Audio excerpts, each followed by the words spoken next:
Hello friends, good morning. Welcome to our channel Target with Lalan Sharma. Today we will discuss about acceleration, uniform acceleration, non-uniform acceleration, average acceleration, instantaneous acceleration. तो आज विद्यार्थी हम लोग total concept देखेंगे और फिर आने वाले कल में केवल न्यूमेरिकल को सॉल्व करेंगे। आइए देखते हैं। Acceleration. The rate of change of velocity of an object is called acceleration of the object. Acceleration is equal to होता है change in velocity upon time interval. ये डिफिनेशन सब लोग जानते होंगे। तो acceleration जो है टू टाइप्स का होता है, यूनिफॉर्म एक्सेलरेशन और नॉन यूनिफॉर्म एक्सेलरेशन। तो पहले हम लोग यूनिफॉर्म एक्सेलरेशन का टोटल कॉन्सेप्ट देखते हैं। तो यूनिफॉर्म एक्सेलरेशन क्या है विद्यार्थी, देखा जाए, if magnitude and direction of the acceleration remains constant during motion of particle is called uniform acceleration. तो यूनिफॉर्म एक्सेलरेशन का केस विद्यार्थी ये स्ट्रेट लाइन वाले पथ में हो सकता है। तो उसका मैग्नीट्यूड और डायरेक्शन दोनों हमेशा क्या हो, सेम हो। मैग्नीट्यूड और डायरेक्शन हमेशा सेम हो, तभी यूनिफॉर्म एक्सेलरेशन का केस हो सकता है। जैसे कोई ऑब्जेक्ट ऊपर से फ्रीली गिर रहा है नीचे की ओर, तो हमेशा उसके वेलोसिटी में क्या 9.8 मीटर पर सेकेंड की हर एक सेकेंड में वो बढ़ता जाता है। तो ये 2 × 9.8 मीटर पर सेकेंड वेलोसिटी हमेशा बढ़ता जाएगा। तो इसका मैग्नीट्यूड और डायरेक्शन, मतलब यहाँ पे u बराबर 0 होगा ना, u बराबर 0 से शुरुआत होगा।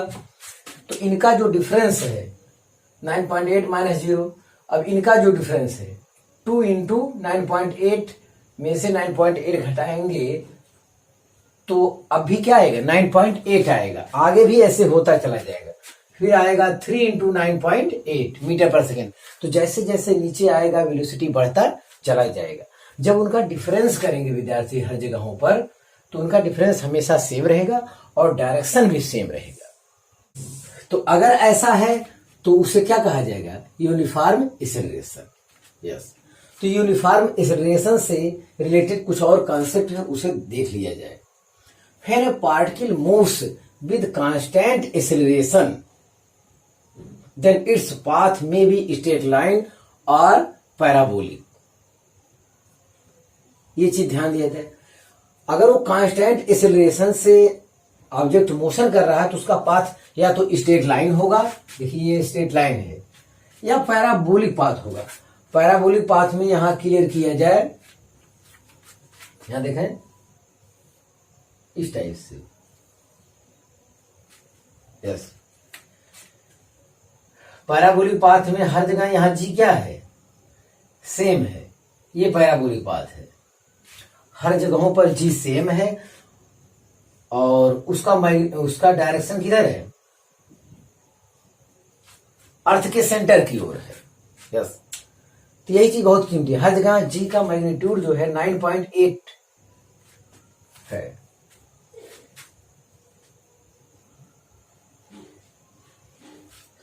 हाँ, देखा जाए, व्हेन ए पार्टिकल, पहला पॉइंट दोबारा क्लियर कर ले, when a particle moves with constant acceleration then its path may be straight line और पैराबोलिक। तो अगर स्ट्रेट लाइन में चलता है, ये के वाला केस है। स्ट्रेट लाइन में जैसे u बराबर 0 हो गया, 5 मीटर पर सेकेंड हो गया, यहाँ पे हो गया 10 मीटर पर सेकेंड, ऐसे आगे बढ़ता जाएगा 20 मीटर पर सेकेंड। अगर ऐसा हो रहा है तो हमेशा चेंज इन वेलोसिटी जो आएगा वो हमेशा क्या रहेगा, सेम रहेगा, और उसका डायरेक्शन भी सेम है। तो ऐसा अगर हो रहा है तो हम लोग उसे कहेंगे क्या, यूनिफॉर्म एक्सेलरेशन। और ये चीज पैराबोलिक पाथ में भी हो सकता है। यहाँ पे हर जगह जी एक्सेलरेशन जो होता है, एक्सेलरेशन ड्यू टू ग्रेविटी, जी का मान 9.8 हर जगहों पर है और सबका डायरेक्शन भी अर्थ के सेंटर की ओर है। तो जाहिर है कि फर्स्ट वाला जो कंसेप्ट है ये आपका क्लियर हो गया होगा। When a particle moves with constant acceleration, then its path may be straight line or parabolic. तो ये ऑप्शन वाले क्वेश्चन में हो सकता है कि कोई पार्टिकल कांस्टेंट एक्सेलरेशन से मोशन कर रहा है, उसका पाथ होगा स्ट्रेट लाइन, पैराबोलिक, या बोथ स्ट्रेट लाइन पैराबोलिक दोनों होगा, या नन ऑफ दीज का ऑप्शन रहेगा। तो ध्यान देना, आपको टिक लगाना चाहिए, स्ट्रेट लाइन और पैराबोलिक दोनों पाथ संभव है। अगला पॉइंट क्लियर किया जाए। When a particle starts from rest and moves with constant acceleration, then its path must be a straight line. तो यहां पे देखा, जैसे यहां पे दर्शाया गया है, इनिशियल वेलोसिटी क्या है, 0 है। तो इस केस में है तो पाथ कैसा है, स्ट्रेट लाइन है, क्योंकि इसका वेलोसिटी क्या होगा, बढ़ता चला जा रहा है। और या फ्री कोई ऑब्जेक्ट ऐसे छोड़ दिया जाए तो वो भी जैसे जैसे 0 से शुरुआत करेगा, हर 1 सेकेंड में उसकी वेलोसिटी जो है 9.8 मीटर पर सेकेंड इंक्रीज करती चली जाएगी। सबसे ज्यादा जो वेलोसिटी होगा वो अर्थ से उसी वेलोसिटी से टकराएगा। यस, तो जैसे जैसे नीचे बढ़ता जाएगा उसका वेलोसिटी बढ़ता चला जाएगा। तो हम समझते हैं ये पॉइंट भी आपका क्लियर हो गया होगा। लास्ट पॉइंट इससे रिलेटेड देख लिया जाए। For a particle moving with uniform velocity, acceleration must be 0. मतलब कोई पार्टिकल यूनिफॉर्म वेलोसिटी से जा रहा है, यूनिफॉर्म वेलोसिटी से जा रहा है, मतलब कोई सीधा पथ है, उसका स्पीड 5 मीटर पर सेकेंड मान लेते हैं, हर जगह 5 मीटर पर सेकेंड रहे और डायरेक्शन भी सेम रहे, तो इसे कहते हैं क्या, यूनिफॉर्म वेलोसिटी। यस, मतलब ये स्ट्रेट लाइन में रहेगा। तो ऐसे दशा में कोई एक्सेलरेशन नहीं होगा, क्योंकि वेलोसिटी भी वेक्टर क्वांटिटी है और एक्सेलरेशन भी वेक्टर क्वांटिटी है। यूनिफॉर्म वेलोसिटी के केस में एक्सेलरेशन नहीं होगा, क्योंकि एक्सेलरेशन या तो डायरेक्शन चेंज होने पर होता है, या तो मैग्नीट्यूड के चेंज होने पर होता है, या तो दोनों के चेंज होने पर एक्सेलरेशन उत्पन्न हो सकता है। लेकिन यहां ऐसा कुछ हो ही नहीं रहा, ना तो डायरेक्शन चेंज हो रहा है, ना मैग्नीट्यूड चेंज हो रहा है, तो जाहिर एक्सेलरेशन क्या होगा, 0 होगा। तो हाँ विद्यार्थी, आप इसे कॉपी कर लीजिए, तो फिर और कॉन्सेप्ट हम देते हैं।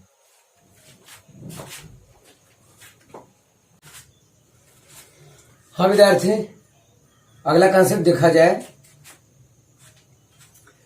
Non uniform acceleration. If either magnitude or direction or both change of acceleration during motion is called non-uniform acceleration. Yes. तो नॉन यूनिफॉर्म एक्सेलरेशन के अंतर्गत विद्यार्थी देखा जाए, जैसे कोई ऑब्जेक्ट मोशन कर रहा है, u बराबर 0 है, यहाँ पे v बराबर 5 मीटर पर सेकेंड है 1 सेकेंड में, और 1 सेकेंड में यहाँ 15 है, यहाँ फिर 10 है। एक्सेलरेशन का जो मैग्नीट्यूड है वो हमेशा क्या हो रहा है, चेंज हो रहा है। एक तो एक्सेलरेशन के मैग्नीट्यूड के चेंज होने से वो होगा नॉन यूनिफॉर्म एक्सेलरेशन वाला केस, और अगर उसका डायरेक्शन भी चेंज होता है, क्योंकि वेक्टर क्वांटिटी है, तो डायरेक्शन के चेंज होने से भी क्या होगा, नॉन यूनिफॉर्म एक्सेलरेशन का केस होगा। तो इफ आइदर मैग्नीट्यूड और direction are both change of acceleration during motion के दौरान ऑब्जेक्ट के एक्सेलरेशन का मैग्नीट्यूड चेंज हो जाए, या डायरेक्शन चेंज हो जाए, या दोनों चेंज हो जाए, तो वहां पे नॉन यूनिफॉर्म एक्सेलरेशन का केस होता है। अब नॉन यूनिफॉर्म एक्सेलरेशन 2 टाइप्स का होता है, जिसमें पहला है average acceleration, the ratio of total change in velocity to the total time by the particle is called average acceleration. तो average acceleration is equal to change in velocity upon time interval. तो ये v2 vector minus vn vector upon t2 minus t1।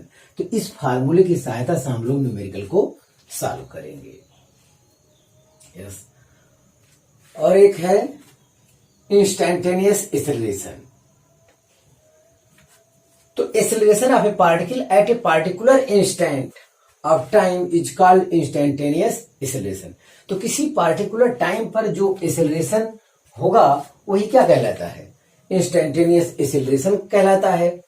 तो ऐसे case में instantaneous acceleration is equal to लिखा जाता है limit delta t tends to 0 delta v vector upon delta t. इसी को शॉर्ट में कहा जाता है डीवी वेक्टर अपॉन डीटी, या इसे कहा जाता है वेलोसिटी का स्थान लिख सकते हैं ds अपॉन dt। तो ऐसे केस में d2s vector upon dt square ऐसा कहा जाता है। इससे आगे देखें, that is second derivative of position vector is called instantaneous acceleration. मतलब विद्यार्थी, अगर डिस्प्लेसमेंट का इक्वेशन दिया हुआ है उसका एक बार डेरिवेशन करेंगे तो वो वेलोसिटी हो जाएगा, और एक बार और डिफरेंशिएशन करेंगे तो क्या हो जाएगा, एक्सेलरेशन हो जाएगा। तो ये कॉन्सेप्ट हम अभी और अच्छे तरीके से आगे समझा रहे हैं। हाँ विद्यार्थी, आप इसे कॉपी कर लीजिए।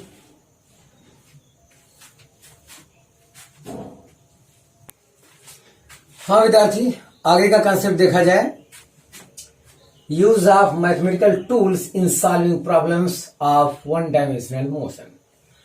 तो विद्यार्थी, अगर डिस्प्लेसमेंट का इक्वेशन दिया है उसका एक बार डिफरेंशिएशन कर दे तो क्या प्राप्त हो जाता है, हमको वेलोसिटी प्राप्त हो जाता है। अगर वेलोसिटी का इक्वेशन दिया हुआ है तो एक बार उसका डिफरेंशिएशन कर देंगे तो क्या मिल जाएगा, एक्सेलरेशन मिल जाएगा। अब इंटीग्रेशन करने पे क्या होता है, integration is the reverse process of differentiation. तो ये है इंटीग्रेशन का डिफिनीशन। तो यहां देखा जाए, अगर एक्सेलरेशन का इक्वेशन दिया है विद्यार्थी और हमें वेलोसिटी फाइंड करना है तो उसका क्या करना पड़ेगा, एक बार इंटीग्रेशन करना होगा। वेलोसिटी का इक्वेशन दिया है और हमको डिस्प्लेसमेंट चाहिए तो इसका विद्यार्थी एक बार क्या करना होगा, इंटीग्रेशन करना होगा, तब हमें डिस्प्लेसमेंट प्राप्त हो जाएगा। तो इस कॉन्सेप्ट को जो कि आपको करना है इसको हम ग्राफ की सहायता से यहां पे समझा दिए हैं। और एक्सेलरेशन से रिलेटेड यहाँ 3 पॉइंट है, इसको और देख लिया जाए। Acceleration which opposes the motion of body is called retardation. ध्यान दिया विद्यार्थी, जैसे कोई ऑब्जेक्ट मोशन कर रहा है, यहाँ वेलोसिटी 50 मीटर पर सेकेंड है और डिक्रीजिंग ऑर्डर में चल रहा है, 40 मीटर पर सेकेंड आया, डिक्रीजिंग ऑर्डर में चल रहा है, तो यहाँ पे जो एक्सेलरेशन प्राप्त होगा वो निगेटिव प्राप्त होगा। ये प्राप्त होगा आपका निगेटिव, ये निगेटिव एक्सेलरेशन कहिए या इसे रिटार्डेशन कहिए। निगेटिव में जिसे -5 मीटर पर सेकेंड स्क्वायर आया, ये एक्सेलरेशन आया, और retardation 5 metre per second square. दूसरा पॉइंट क्लियर किया जाए, साइन ऑफ वेलोसिटी पॉजिटिव और negative represents the direction of motion. मतलब वेलोसिटी का साइन वो पॉजिटिव है निगेटिव, ये डायरेक्शन ऑफ मोशन को रिप्रेजेंट करता है। But sign of acceleration indicates the direction of acceleration. Acceleration का साइन जो है डायरेक्शन ऑफ एक्सेलरेशन को रिप्रेजेंट करता है। लास्ट पॉइंट क्लियर किया जाए, if velocity and acceleration both have same sign then magnitude of velocity that is speed is increasing. अगर velocity और एक्सेलरेशन दोनों का साइन सेम है तब magnitude of velocity that is speed वो क्या करेगा, इंक्रीज करेगा। If both have opposite sign, मतलब वेलोसिटी पॉजिटिव है एक्सेलरेशन निगेटिव है, इस टाइप का केस आ जाता है, then magnitude of velocity is decreasing. तो वेलोसिटी का मैग्नीट्यूड जो है, वेलोसिटी का मैग्नीट्यूड दैट इज क्या, स्पीड क्या करेगा, डिक्रीज करेगा। ये आपकी जानकारी में होना चाहिए। तो आप इसे कॉपी कर लीजिए। हाँ विद्यार्थी, इसके बाद हम लोग इस कॉन्सेप्ट से रिलेटेड न्यूमेरिकल को सॉल्व करेंगे। आज बस इतना ही। आप मेहनत से पढ़ाई करते रहें। All the very best.